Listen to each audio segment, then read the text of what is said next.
Hi කොහොමද ඔයාලට video එකට යන්න කලින් අපිව සබ්ස්ක්‍රයිබ් කරන්න අමතක කරන්න එපා.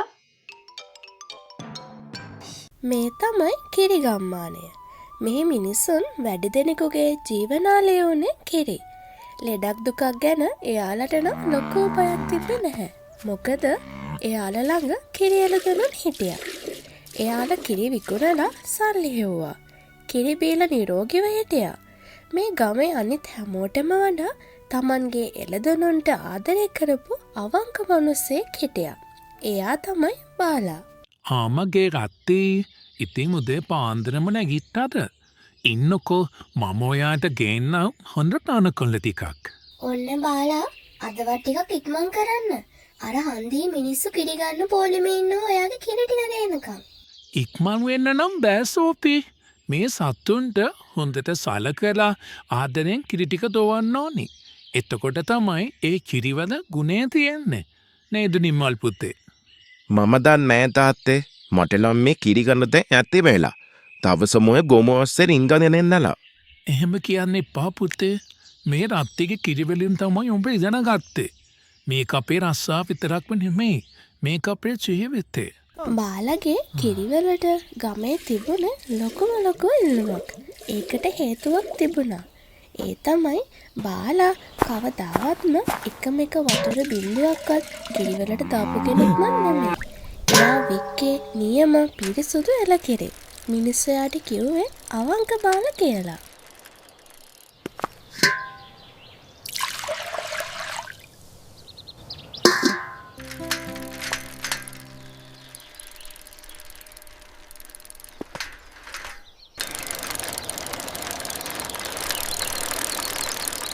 ඒක තමයි බාලගේ ජීවිතේ කන පිරපෙරලපු දවස.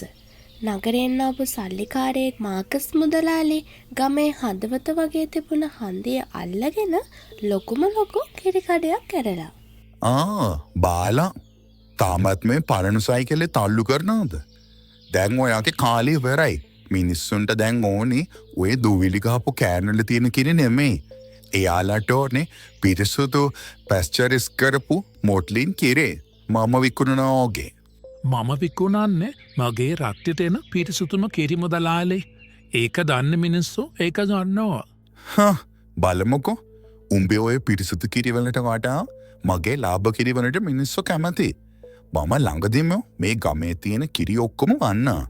එතකොට උඹට පුළුවන් ඔය සයිකලේ විකුණලා මගේ කඩේ කිරි බෝතල් හොදන්න.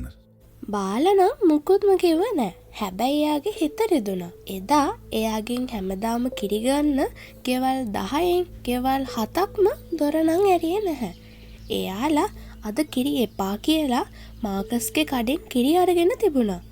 බාලා ඉතුරුනේ කිරි කෑන් එකත් අරගෙන බර වෙච්ච හිතින් ගෙදර ආවා.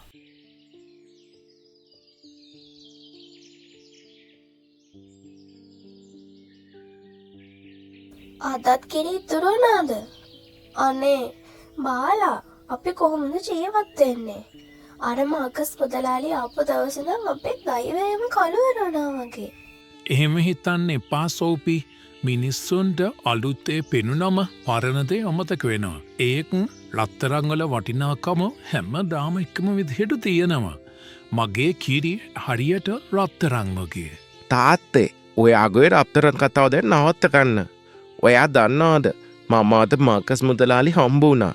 එයා මට එයාගේ කඩේ රස්සාවත් පෙන්නම් කිව්වා. අර මැෂින් ඔපරේට් කරන්න හොඳ පඩියකුත් යනවා කිව්වා. මොකද්ද? උඹාර මිනිස්සයා ළඟ පැටට යනවද? එයා අපේ ජීවිතේ නැති කරන්න හදන කෙනා. එයා කාගේවත් ජීවිතේ නැති කරන්නේ නැහැ. එයා ගම දියුණු කරනවා. ඔයා වගේ පරණ විදියට නම් හිතන්නේ. මම නපන සතියේ නම් වැඩට යනවා. මට බෑ තවත් මේ කුම්මකන්නේ ඉන්න. බාලගේ අවංකකම එයාගෙම බඩගින්න එක්ක සටන් කරන්න පටන් අරගෙනයි තිබුණේ. එක පැත්තකින් එයාගේ ප්‍රතිපත්ති, අනිත් පැත්තෙන් එයාගේ පවුලේ බඩගින්න. මේක දරා ගන්නම් බැරි තැන සෝපි එයාගේ හිතේ තිබුණ දෙයක් එළියට දැම්මා. බාලා මම දෙයක් කිව්වට තරහ වෙනවද? මොකද්ද සෝපේ? මිනිස්සු කියනවා අර මාකස් මුදලාලිත් එයාගේ කිරිවලට වතුර දානවා කියලා. ඒකයි යාට ලාභෙට දෙන්න පුළුවන්. ඉතය අපිත් පොඩ්ඩක් වතුර ටිකක් දැම්මොත් මොකද? ලොකුවට නෙමෙයි. කවුරුත් දන්නේ නෑනේ. එතකොට අපිටත් පුළුවන් ගාන ටිකක් අඩු කරලා විකුණන්න. නැත්තම් නිමල් පුතා අර බනුස්සයා ළඟ වහලෙක් වගේ වැඩට යයි. මට ඒක බලන් ඉන්න බෑ. ඒක තමයි බාලගේ ජීවිතය ආපු අමාරුම පරීක්ෂණය. එයාගේ නෝනා එයාගේ අවංකකම් පරීක්ෂා කරලා. බාලා හෝදපු කෑන් එක දිහයි ලිඳ ළඟ තියෙන වතුර බාල්දිය දිහයි මාරුවට බැලුවා. එයාගේ හිත දෙබෑ වෙලා ගියා. බැහැ මට බෑ මම මැරුණත් ඒකනම් කරන්න. සෝපි මම මිනිස්සුන්ට වංචා කරන්නේ නැහැ. මම විකුණන්නේ කිරි වතුර නෙමෙයි. මගේ තාත්තා මගේ සීයා මට උගන්වුවේ එහෙම නෙමෙයි. මගේ ළඟ සල්ලි නැති දෙන්න පුළුවන්. ඒත් මගේ ළඟ නම තියෙනවා. අවංක බාලා. හේ නම මම ඒක නැති කරගන්නේ නැහැ. ඔය නම බදාගෙන ඉන්න. අපි බඩගින්න මැරෙමු. දෛවය කියන්නේ හරිම පුදුම දෙයක්. ඒක එක දොරක් වහනකොට තව දොරක් කොහෙන් හරිම ඇරෙනවා. මේ කාර් එකේ ආවේ බාලගේ ජීවිතය වෙනස් කරන්න ආපු කෙනෙක්. Good morning. මට මේ ගමේ තියෙන හොඳම පිරිසුදු මැරකිරි ටිකක් ගන්න පුළුවන්ද? අනේ මහත්තයා හරිම තැනට තමයි ආවේ. මගේ කිරි තමයි මේ පලාතිම තියෙන මොඩර්න්ම පිරිසුදුම කිරි. ඒ කොල්ලෝ අර ගෝල් පැකට් එක ගැන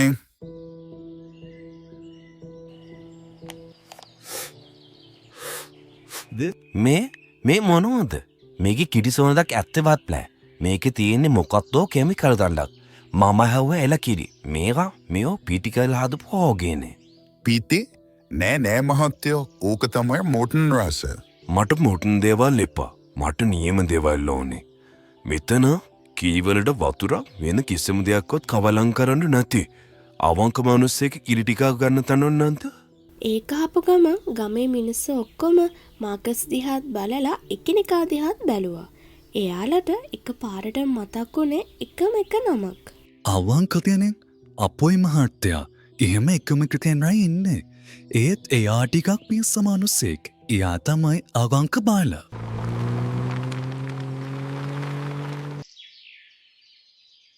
Good morning. ඔයාද බාලා කියන්නේ?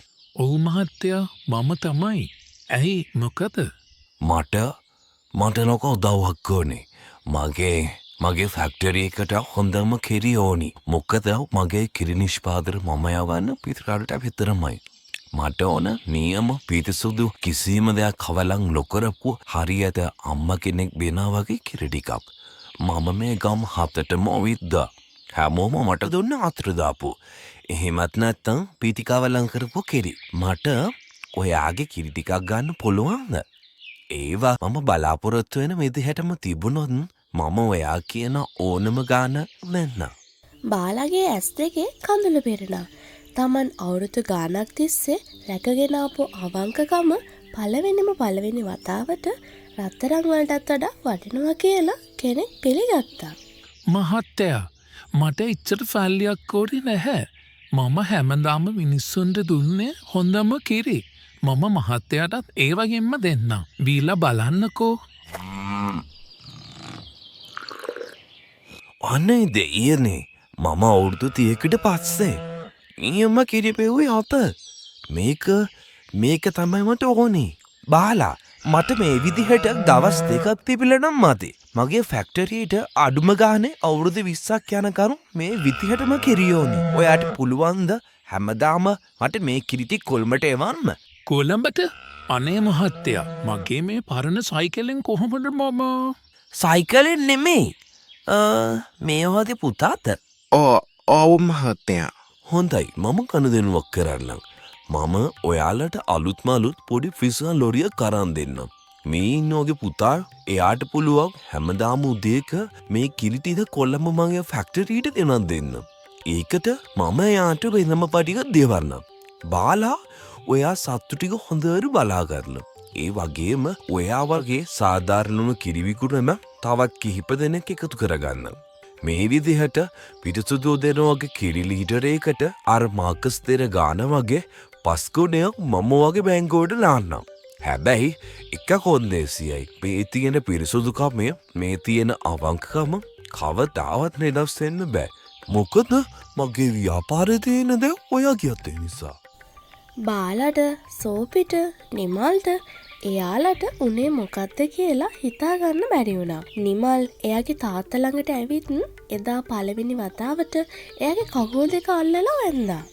මට සමාව වෙන්න තාත්තේ. මම ඔයාව තේරුම් ගත්තේ නැහැ. ඔයාගේ පරණ විදිහ තමයි මියම මොඩර්න් විදිය කියලා මම අද දන්නවා. බාලා පොහසත් වුණා. ඒත් එයාගේ අවංකකම එයා වෙනස් කළේ නැහැ. එයා තමන්ගේ ගමේ අනිත් මිනිස්සුන්ටත් පුළුවන් විදිහට උදව් කරා. එයාලටත් පිරිසුදු කිරි හදන හැටි කියලා දුන්නා. මාකස් වගේ කෑදර ව්‍යාපාරිකයෝ මිනිසුන්ව රවට්ටලා දවසක් දෙකක් දිනුවත් බාලා වගේ උත්සාහවන්ත අවංක මිනිස්සු ජීවිත කාලෙටම දිනනවා කියලා මුළු ගමටම තේරුණා. සැබෑ ධනය තියෙන්නේ ඔයා ළඟ තියෙන සල්ලි කන්දරාවෙනවත් නෙමෙයි. ඒක තියෙන්නේ ඔයා කරන වැඩේ කොච්චර දුරට අවංකද කොච්චර දුරට උත්සාහයෙන් කරනවද කියන එකේ විතරමයි. බාලා වගේ ඔයා කරන දේට ආදරය කරොත් ඔයාගේ උත්සාහයට වටිනාකම කවදාරින්ම කොහෙන් හරි ලැබෙනවමයි.